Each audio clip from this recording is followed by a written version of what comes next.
ఇక రేవంత్ రెడ్డి గారు ఇంకా దారుణం ఏంటంటే వ్యక్తిగతంగా ఓటుకు నోటు కేసు ఆయనది ఏదైతే ఉందో దానిని వాదించినటువంటి లాయర్లు ఒక మేడం పేరు దేవనా సేగల్, ఇంకో ఇద్దరు ఆడపిల్లలు ఉన్నారు, అట్లనే తేరా రమాకాంత్ రెడ్డి గారు, అట్లనే ఇంకా ఆయన ప్రభుత్వంలోకి రాకముందు అప్పుడు కేసీఆర్ గారి ప్రభుత్వం చేపట్టినటువంటి ప్రాజెక్టులను ఆపడానికి చచ్చిపోయిన వాళ్ళ పేరు మీద దొంగ కేసులు వేసినటువంటి ఇంకొక వ్యక్తికి, ఇట్లాంటి వాళ్ళందరినీ కూడా సుప్రీంకోర్టులో ఇలా అడ్వకేట్ ఆన్ రికార్డు పెట్టారు.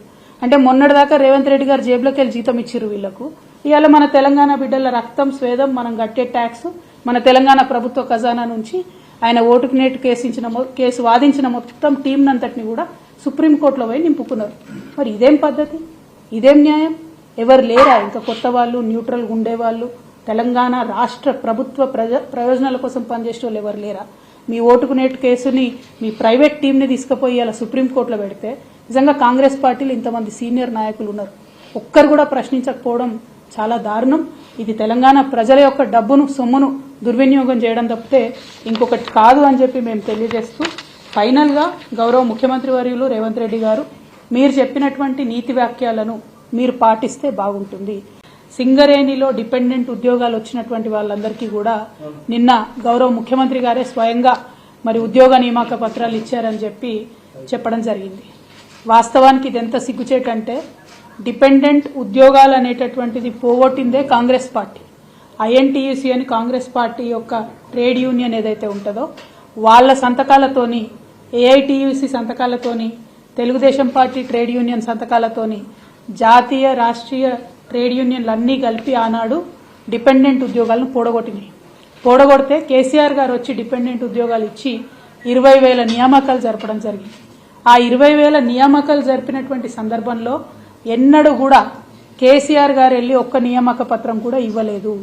ఇది కేవలం సింగరేణి సంస్థలో రెగ్యులర్గా జరిగేటటువంటి ఒక ప్రొసీజర్గా ట్రీట్ చేసి అక్కడ లోకల్ స్థాయిలో ఉండేటటువంటి జనరల్ మేనేజర్స్ అంటే జీఎంల పరిధిలో నియామక పత్రాలు ఇచ్చేటట్టుగా బీఆర్ఎస్ ప్రభుత్వం ఈ అంశాన్ని అంతటిని కూడా టేకప్ చేసి, కానీ ఇప్పుడున్నటువంటి గౌరవ ముఖ్యమంత్రి వర్యులు జీఎం స్థాయిలో చేయాల్సినటువంటి పనిని హైదరాబాద్కి తీసుకొచ్చి సీఎం గారి స్థానాల్లో ఈ నియామక పత్రాలు ఇస్తా ఉన్నారు. ఇచ్చి పైగా గొప్పలు చెప్పుకోవడం, మేము కొత్తగా సింగరేణిలో 400 ఉద్యోగాలు ఇచ్చినామని. నిజంగా సిగ్గుచేటు. అబద్దాలు చెప్పి అధికారంలోకి వచ్చినారు, అక్కడి వరకు క్షమించొచ్చేమో. ఆనాడు ఏది పడితే అది మాట్లాడితే ప్రజల్ని మభ్యపెట్టి అధికారంలోకి వస్తే అక్కడి వరకు క్షమించవచ్చు, కానీ అధికారంలోకి వచ్చినాకన్నా నిజం చెప్పండి సీఎం గారు, మీరు ఎందుకోసం ఈ నియామక పత్రాలు కేసీఆర్ గారి హయాంలో ఇచ్చినటువంటి డిపెండెంట్ ఉద్యోగాలను తీసుకొని నేనే ఇచ్చినా నేనే చేసినా అని అబద్దాలు చెప్పుకోవడం ఎందుకు? గౌరవ ముఖ్యమంత్రి వర్యులు రేవంత్ రెడ్డి గారు మీరు చెప్పినటువంటి నీతి వాక్యాలను మీరు పాటిస్తే బాగుంటుంది. ఉద్యోగాల విషయంలో మీరు అడ్డంగా అబద్దాలు ఆడారు, ఉద్యోగాల విషయంలో కేసీఆర్ గారిని బద్నాం చేసే ప్రయత్నం చేసిండ్రు. ఇప్పుడు మీరు వేసినటువంటి టీఎస్పీఎస్సీ నిజంగా మీకు చిత్తశుద్ధి ఉంటే, నిజంగా మీకు అవినీతి మరక అంటొద్దని మీరు అనుకుంటే తక్షణమే మహేందర్ రెడ్డి గారిని తీసేసి ఎంక్వైరీ వేయండి, అవినీతి జరిగింది వాస్తవమా కాదా ప్రజలకు తెలియజేయండి. రెండవది, కేసీఆర్ గారు వేసినటువంటి ఉద్యోగాలు మేమిచ్చినట్టుగా చెప్పుకుంటా ఉన్నారు, దాన్ని మేము తీవ్రంగా ఖండిస్తా ఉన్నాం.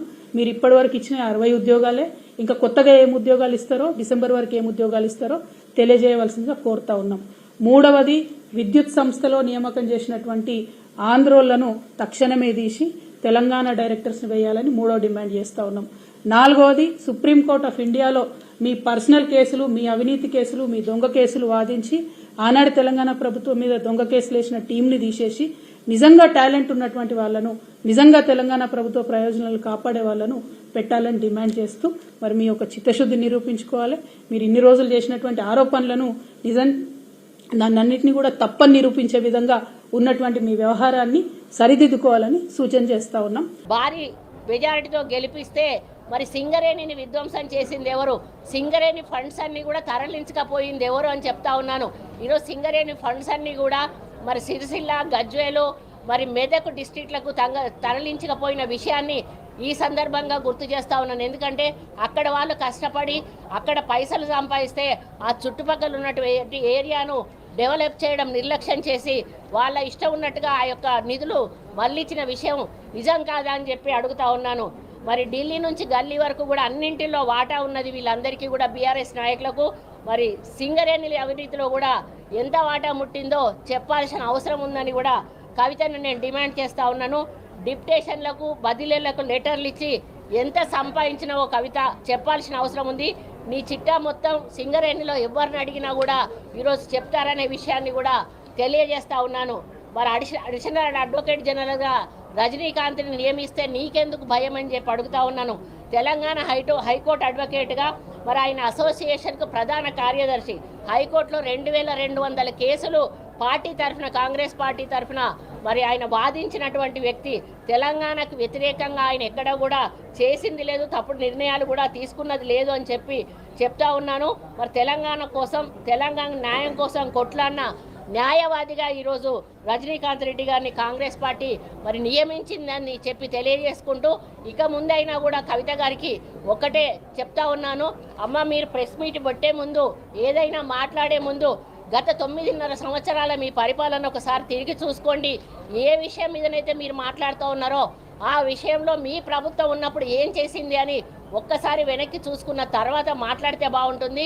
మరి ఇంకొకటి ఏంటంటే, కేవలం మేము వచ్చి 2 నెలలు అవుతుంది, 2 నెలలకే 9.5 సంవత్సరాల ప్రభుత్వం అధికారంలో ఉన్న మీరు మా మీద విమర్శలు చేస్తే అది పద్ధతి కూడా కాదనేటువంటి విషయాన్ని, అంటే మీలాగా 9.5 సంవత్సరాలు మాకు ఇచ్చి చూడండి, ఏం చేస్తామో అప్పుడు తెలుస్తుంది. కానీ 2 నెలలు కాకముందే ఈరోజు ఏదో మేము ప్రజల్లో ఉండాలి, కనపడాలి అనేటువంటి పద్ధతిలో ఏదో ఒకటి మాట్లాడనేటువంటి పద్ధతిలో మీడియా మీదకి వచ్చి మాట్లాడడం మానేస్తే మంచిదని తెలియజేస్తూ, మరి పార్లమెంట్ ఎన్నికలు జరుగుతూ ఉన్నాయి కాబట్టి ఏదో పద్ధతిలో పబ్లిక్లోకి వెళ్ళాలి, ఏదో ఒక విషయాన్ని తీసుకెళ్లాలని వాళ్ళు కల్పించుకొని మరి ఈ యొక్క విమర్శలు చేయడం జరుగుతుంది.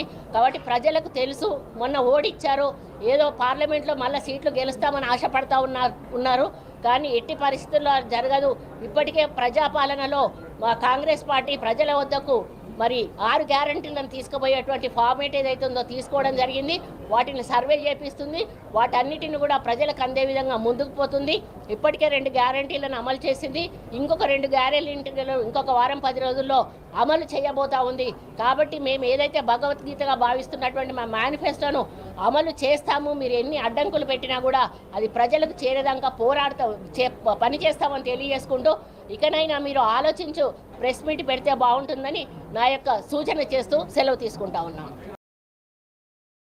ఈ వీడియో మీకు నచ్చినట్టయితే లైక్ చేయండి, 10 మందికి షేర్ చేయండి. అలాగే కామెంట్ల రూపంలో మీ అభిప్రాయాలను మాతో పంచుకోండి. Nationalist hub group of channels ను సబ్స్క్రైబ్ చేసుకుని తెలుగునాట జాతీయవాద జర్నలిజాన్ని ప్రోత్సహించండి. ఈ వీడియో కింద ఉన్న బెల్ ఐకాన్ పై క్లిక్ చేయడం మర్చిపోవద్దు.